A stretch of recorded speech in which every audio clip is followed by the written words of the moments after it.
today, and Mark asked me to come back a second week in a row, so I must have done something right. I want to speak today about not a specific conspiracy, but what I've researched over the years. It's been almost 30 years I've been researching this. It's almost become my job the last few years. It didn't pay much, but anyway. Really, just kind of what went on that day. There's just so much, and so much inconsistencies with the evidence, with the chain of custody. So let me just start off. We all know about the official version about Kennedy and John Connally down Elm Street. Motorcade gets, they get shot. There are 3 shots from the Texas School Book Depository, and 2 shots hit Kennedy, 1 shot hit Governor Connally. Well, Walter Cronkite, as you remember, interrupts as the road turns and says there are 3 shots in Dallas and at the motorcade. This is about 10 minutes after the assassination, pretty fast. You come on. Because there were 3 shots, maybe the wire services. So they rushed down to Parkland Hospital. Was probably, at that time, and probably is still today, probably the most prestigious trauma center in the country. And the president tried to get the doctors, Dr. Clark, Dr. Perry, others tried to resuscitate him. And another doctor who was present there I thought was interesting. I'm sure you've heard the person by the name of Red Duke, Dr. Red Duke. Yeah, he kind of became a celebrity. And, well, he was a very, very young surgeon back then.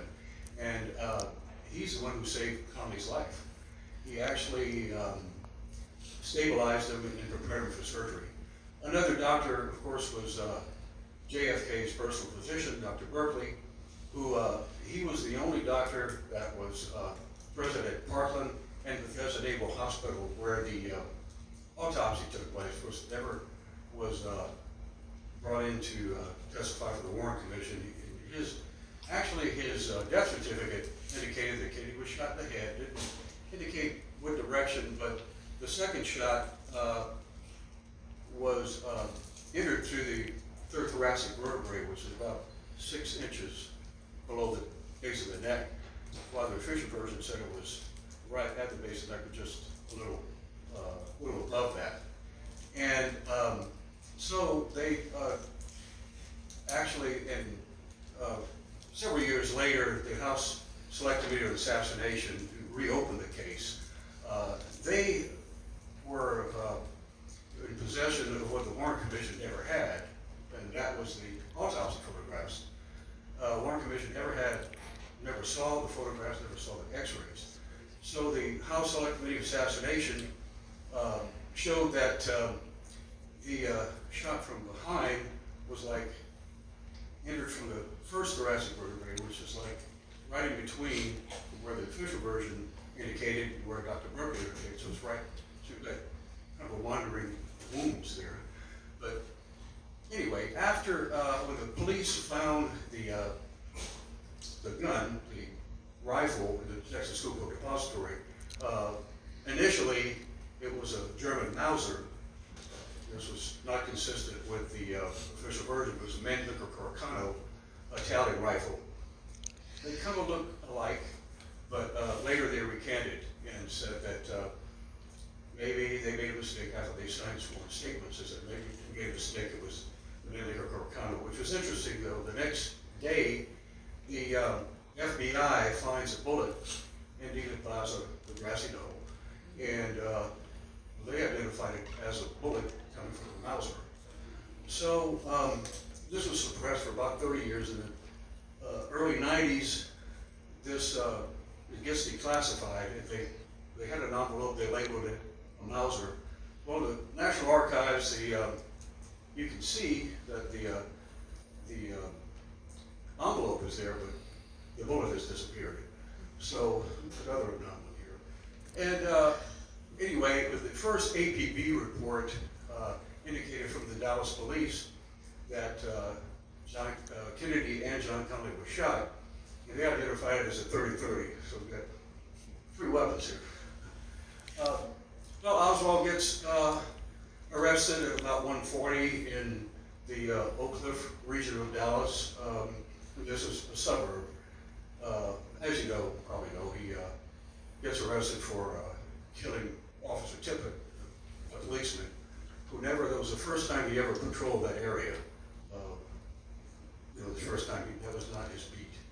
And the APB that came out a few minutes later from the Dallas police said that it was, he was shot 4 times, which he was, and that the gun requested was an automatic pistol, which Oswald had, snub nose 38 revolver, not the same thing. Anyway, and okay, Oswald, my time is almost up. Oswald was always also arrested in New Orleans a few months before that, and disturbing the peace. I think he got this scuffle, blows, or it was nothing serious, but he gets arrested for disturbing the peace, and then he calls the FBI agent.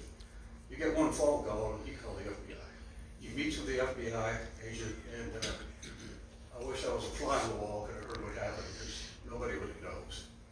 Well, he goes to, he gets released, and he goes to Henry's Bar, which we've been a few times, on Magazine Street. He lived about maybe a block from there, and he'd hang out there a lot.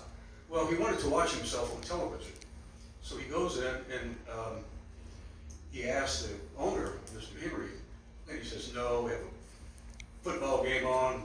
I'm not changing the channel." So he starts arguing, and they, shouting at each other. He threw it out, and so when actually the source of this was Miss Long, who told me about it. This is hung up on the wall at Henry's Bar, and it just kind of tells the story I just told. And also when I talked to his son, who is now the current owner, and he told me that when Oswald was arrested, he saw on TV, Killer Kennedy, whatever. He said, "Oh yeah, that's that damn SOB, and I'm cleaning it up." And he didn't care for it at all.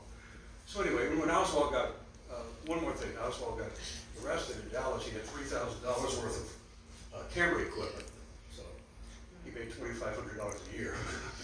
So anyway, and it's just, was he an ordinary citizen? Maybe not. I guess this debate will continue years and years on by. And thank you so much, I appreciate it.